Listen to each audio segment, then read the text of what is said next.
Now there are two ways you can absolutely ruin my flight, and that is sitting next to a bigger person.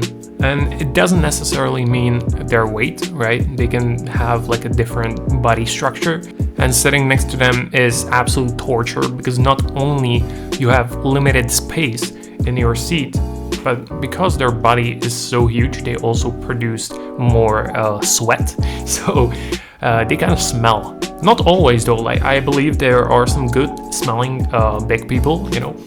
And the thing about this is you can just, I don't know, watch a movie, listen to some music, you know, sleep, whatever, right? It's your place, you still have some place to work with. What you cannot work with though is a screaming child. You cannot solve this issue because it's not your child, you know, you cannot talk to the child. Your whole flight is ruined. You basically paid to be tortured in a small chamber and you are stuck there for who knows how many hours. Now this happened to people traveling from Germany to New Jersey, which is an 8-hour flight, and they were stuck with a screaming child, and I'm not talking about a regular scream, right? This is a demonic squeezing. It's absolute torture for your ears. If you have sensitive ears, you are dead. You are literally dead.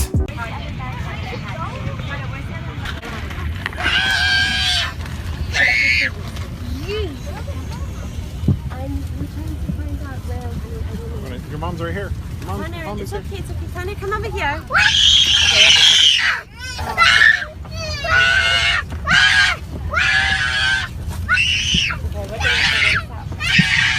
The people are still boarding, right? And the child is screaming. People are covering their ears. People are scared for their life. They don't know what's happening. Now, this was a good moment for the employees to explain to the mother if the child doesn't stop screaming, they will be kicked off the flight. And that should be a kind of a rule, right? To kind of prevent situations like this. Now, I'm not talking about all the mothers with their children screaming. That would be crazy, right? I'm talking about these demonic creatures that cause terror in the aircraft.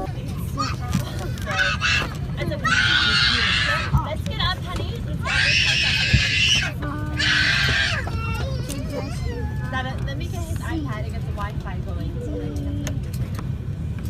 The iPad and the Wi-Fi. Yes, I do. You don't have the Wi-Fi connection yet, do you?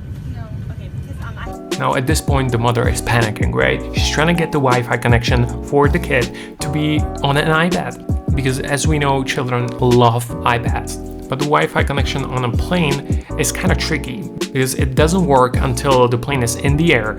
Sometimes the planes don't even have Wi-Fi connection, right? You probably need to have some movies, some games installed on your iPad so the kid doesn't scream all the time. You need to have some kind of plan if you know your child is possessed by demons. Now in this situation, the plane still doesn't have the Wi-Fi connection because they are still on a runway.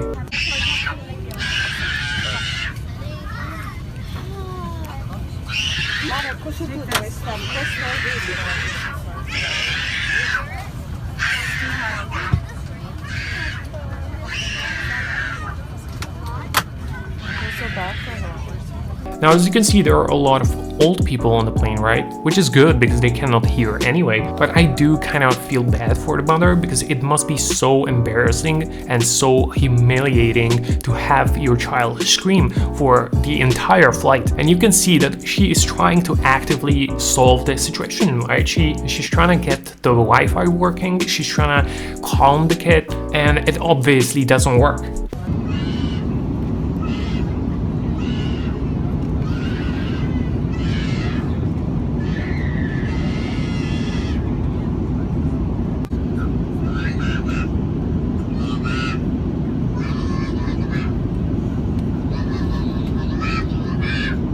Now you have to ask yourself, what the fuck was that, right? That is not a regular scream. Now at this point, if you are the mother, it must be clear that you gave birth to a literal demon.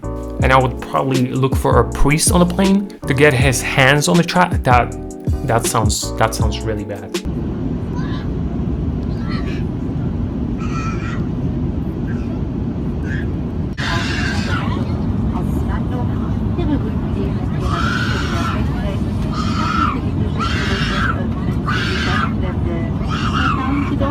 been 2 hours. People probably understand that the screams won't end, right? You still have 6 hours to go. If I was on the plane, I would be considering hijacking the plane and just crashing it, because there's no point. Now imagine if this was a first class ticket flight, right? It was your first class ticket. You spent $10,000 on the ticket, and a child next to you is literally producing sonic waves that blast your ears at an impeccable rate, and you're questioning all your life choices, and I would probably end it all, to be honest.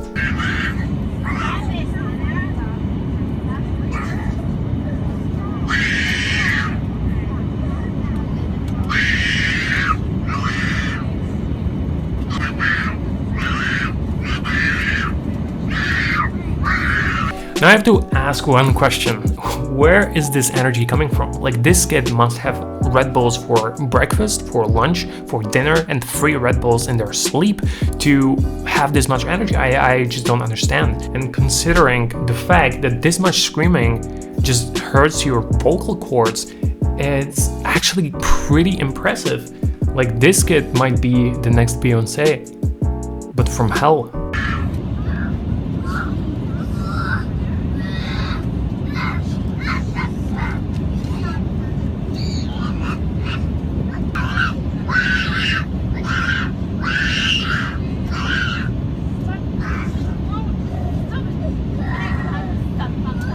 Now it's been 6 hours. The juice must run out, right? At least you would think, but the child is still screaming. I don't know what I would do. This must be one of the worst experiences flying, like, ever. You know, when you're sitting in a seat and you cannot see directly in anyone's faces? I guarantee you that once the mother gets up, everyone will have the face of death staring at her. Like, if I was the mother, I would probably flush the kid down the toilet. I'm just gonna be honest with you.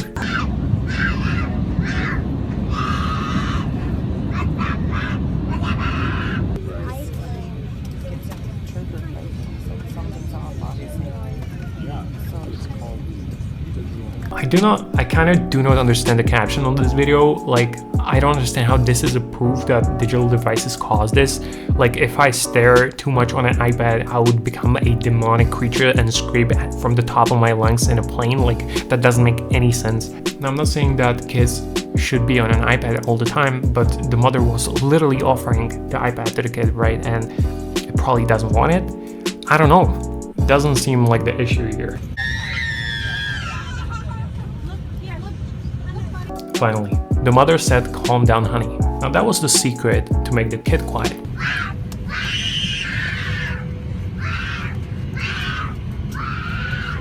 Now finally, the passengers are leaving the plane, probably just running towards the exit. Now the kid is still screaming, but it doesn't matter because you're at your final destination. It probably must have some mental toll on you, right? Because you cannot go through all of this and not have any serious consequences. The moral of this video is, if you see a screaming child while boarding the plane, just leave the plane, man. It's not worth it.